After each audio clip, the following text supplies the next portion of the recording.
Hello, this is Brett from Fiberplane. I'm coming at you live from my couch, wearing my favorite dinosaur hat, and accompanied by my dinosaur pair programming balloon up in the right corner there.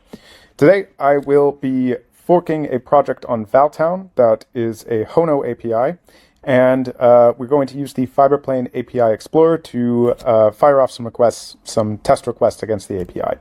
If you have not used Valtown before, very quick synopsis, it's a coding platform that you can write basically any size script on.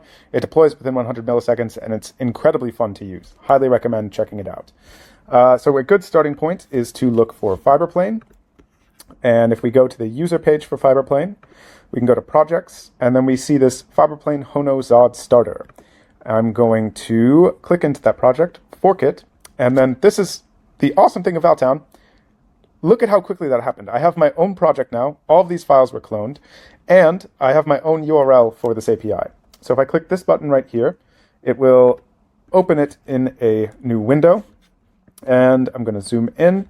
Now, what am I looking at? I'm looking at a UI for firing off requests against this API, and this UI was mounted by some middleware that Fiberplane developed.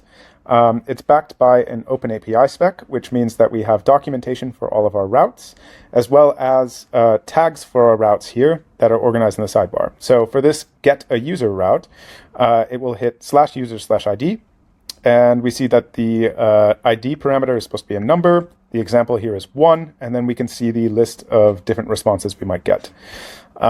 If I click back over into parameters, you can see that the example value for the user ID was pre-filled, so we can just very quickly fire off a request. We get a 404. Oh, by the way, I clicked Command Enter to fire off the request. I get a 404 because the user is not found, which means that I can go to this route, create a user. Again, the documentation specifies that we want a JSON request body with these fields, name, email, and age. And all those example values are pre-filled into the body form right here with JSON selected. So I will click send, and that creates a new user named Mark Scout. If I went back, so his ID is 1.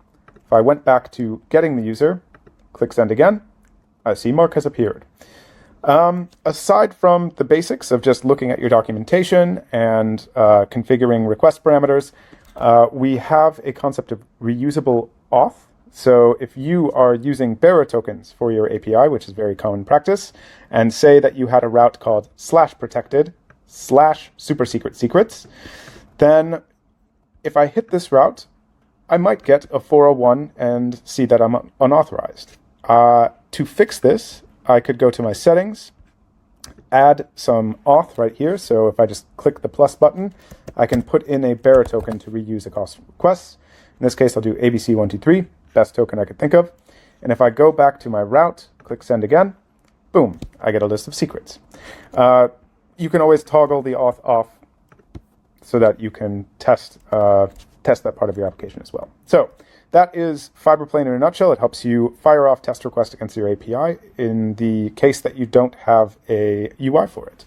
I'm about to dive into the code for the samples. If that was enough, feel free to stop watching this video. Otherwise, I'm going to close this window, and we can look at what this project has in store. Entry point is index.ts.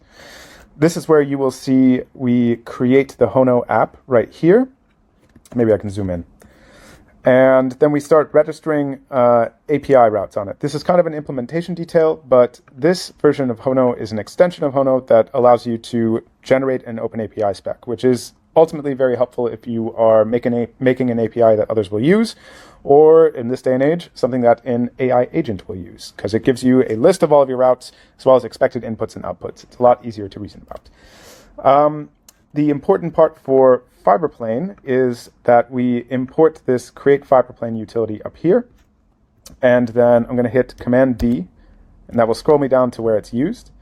And we mount the Fiberplane middleware with this app.use syntax. And what this does is just put it on the root route of our application so that the first thing we see when we load our API is that API Explorer.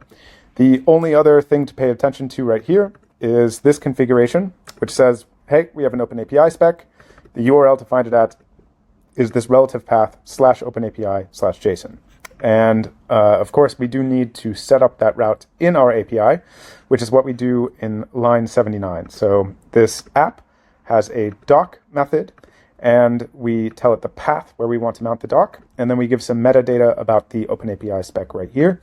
And that will create a JSON object at /OpenAPI.json. And if we wanted to check on that real quick, I suppose I could go down to this preview for the app, OpenAPI.json, and we want to pretty print that. Then we can see what's actually created by the Hono OpenAPI. So that is the code in a nutshell. Again, to mount this API Explorer, it's kind of a two-liner. You just import the helper right here, and then you mount it on your application down here. And that's it. Hope this was informative, and very eager to see what everyone builds with this. Bye.